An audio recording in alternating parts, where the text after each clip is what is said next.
دے گی۔ اس وقت کوئی اور کام نہیں ہو رہا ہے سوائے سیلاب کے ریلیف کے۔ سو یہ جتنا بھی پنجاب کے پاس وسائل ہے وہ سب سیلاب زدگان کے لیے ہیں۔ ان کے لیے پہلے ریہیبلیٹیشن ہو گئی، ان کو بسائیں گے، اس کے بعد کوئی اور کام ہوگا۔ اچھا میم، آپ نے بھی ذکر کر دیا جاپان کا کہ زلزلے بہت آتے ہیں، ابھی بھی بہت آتے ہیں، تو انہوں نے اپنے آپ کو اس طرح سے موڈ کیا ہے۔ کیا ہم سیلاب پروف ہو سکیں گے کبھی؟ اور اس جو آپ کے ابھی 3.5 سال باقی ہیں، ان 3.5 سالوں میں آپ کی کنٹریبیوشن کس حد تک ہوگی کہ کم از کم ہم بھی سیلاب پروف ہو جائیں؟ کوشش تو بھائی پوری ہوگی۔ چیف منسٹر صاحبہ کا یہ پورا کمٹمنٹ ہے۔ اس کے لیے انہوں نے جو ہے وہ کہا بھی ہے کہ ہمیں 80 ڈیمز کے اوپر کام کرنے کی ضرورت ہے۔ لیکن پھر وہی بات ہے نا کہ وہ جب ڈیم بننے کی بات آتی ہے تو ایک عجیب قسم کی ایک لڑائی ایک وہ شروع ہو جاتی ہے۔ تو ہمیں سب کو، چونکہ یہ اب سیلاب یہاں سے سندھ جا رہا ہے، اب سندھ کے اندر بھی افیکٹ کرے گا تو ہمیں اتنی تکلیف ہے جتنی پنجاب کے لوگوں کے لیے تکلیف ہے۔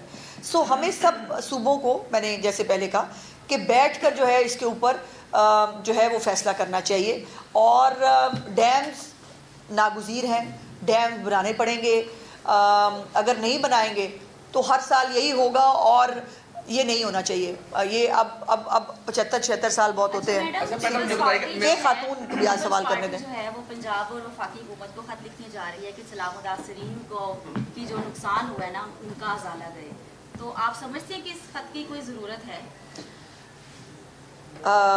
ضرورت، چلیں ان کو اگر اچھا لگتا ہے، ان کو لگتا ہے کہ خط جو ہے وہ لکھ کے، تو اگر ان کو یہی بہتر لگ رہا ہے تو ٹھیک ہے، کوئی بات نہیں۔ لیکن میں ان کو ریسٹ ایشور ضرور کرانا چاہتی ہوں کہ ان کے خط کے بغیر بھی جو ہے پنجاب حکومت اپنا کام کر رہی ہے۔ اچھا میڈم، یہ بتائیے کہ ریسکیو اور ریلیف کے کام تو جاری ہیں، کچھ کچے کے ڈاکوؤں کی بھی خبر ہے کہ وہ کس حال میں، وہ تو دریا کے پیٹ کے اندر رہتے ہیں، ان کو ریسکیو ریلیف ان کا کیسے ہوگا؟ سی سی ڈی نے پکڑ لیا، وہ باہر آئیں گے تو جیل میں جائیں گے یا ریسکیو ریلیف کریں گے؟ دیکھیے پہلے تو ان کی زندگیاں جو ہے نا وہ ایک زندگی امپورٹنٹ ہے، یہ مذاق کی بات نہیں ہے، لیکن ظاہر ہے وہ باہر آئیں گے، ان کو آنا چاہیے اور آ کے سرنڈر کرنا چاہیے جو قانون کے مطابق طریقہ کار ہے، اور سرنڈر کریں گے ان کو تمام تر فیسلٹیز ویسے ہی ملیں گی جیسے سیلاب زدگان کو۔ یہ بتائیے گا کہ ایک جانب تحریک انصاف جو ہے وہ تنقید کر رہی ہے، دوسری طرف آڈیٹر جنرل پاکستان کی خبر آئی ہے کہ 2023-24 میں جو سیلاب متاثرین کے لیے ٹینٹ خریدے گئے تھے ان میں سے بیشتر جو ہیں وہ غائب ہو گئے ہیں یا بھیج دیے گئے ہیں، اس پہ کیا تبصرہ کریں گے؟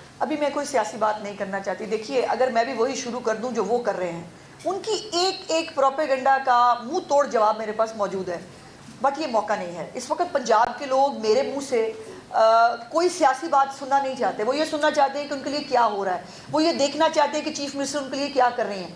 سو ہم وہ کر رہے ہیں، لیکن وہ یہ ضرور دیکھ رہے ہیں کہ ابھی بھی اس وقت ان کے ساتھ کون کھڑا ہے، کون ابھی بھی فساد اور انتشار سیاست کر رہا ہے، اور کون ابھی بھی جو ہے وہ پینک کریٹ کر رہا ہے، جھوٹی خبریں، پروپیگنڈے وہ کر رہا ہے، اور کون جو ہے وہ گراؤنڈ میں موجود ہے ان کے لیے۔ اچھا تین ڈسٹرکٹس کے اندر میں نے اپنے طور پر دوستوں سے بات کی، وزیر آباد میں، منڈی باؤ میں ٹوبر ٹیکسی، ایک جو شکایت سب سے زیادہ ہے یا پرابلم لوگوں کو آ رہی ہے وہ مویشیوں کے چارے کو لے کے ہے۔ اس حوالے سے پہلی تو شکایت یہ تھی کہ پہلے فرد کے حوالے سے کہا گیا ظاہر ہے لوگوں کے پاس زمین کے کاغذات اس وقت نہیں ہوتے۔ نہیں ایسا کوئی فرد کا نہیں ہے۔ آپ کے پاس کوئی ایسا ڈیش بورڈ جسے وہ کہہ رہے ہیں کہ چارہ مل بھی رہا ہے تو اتنی بڑی مقدار میں نہیں مل رہا۔ گودل صاحب میں نے آپ کو کتنی دفعہ ریکویسٹ کیا جلدی تشریف لایا کریں، کیونکہ ابھی میں نے جو ہے یہ پورا ایک ڈیش بورڈ کا ایک اسپیسیمن شیئر کیا تھا جس کے اندر پورا جو ہے یہ توبہ ٹیکسنگ کے حوالے سے بھی 30 لوگوں کے جو ہے وہ پھنسے ہونے کی اطلاع تھی، جن کو جو ہے وہ 1.5 گھنٹے سے پہلے ان کو ریسکیو کر لیا گیا تھا۔ اسی طرح فوڈرز کے حوالے سے بھی جو بھی اطلاع آ رہی ہے اس کو میک شیور کیا جا رہا ہے، اور ڈیش بورڈ موجود ہے، اسی کا ایک اسپیسیمن میں نے آپ کے ساتھ شیئر کیا۔ بہت سارے ہمارے جو ڈسٹرکٹس ہیں جو انہوں نے چیف منسٹر صاحبہ کو جب بریفنگ روز دیتے ہیں وہ تو کئی جگہوں پر فوڈر جو ہے اس کا پرابلم ہے، اور یہ گجرانوالہ ڈویژن میں زیادہ دکھ رہا ہے، ادروائز زیادہ اس سے باہر اتنا ابھی تک ایشو نہیں تھا، لیکن ملتان اور اس کے آگے کیا صورتحال ہوتی ہے یہ اس کو ساتھ ساتھ مانیٹر کیا جا رہا ہے۔ تو یقیناً جہاں پر بھی چارے کی ضرورت ہے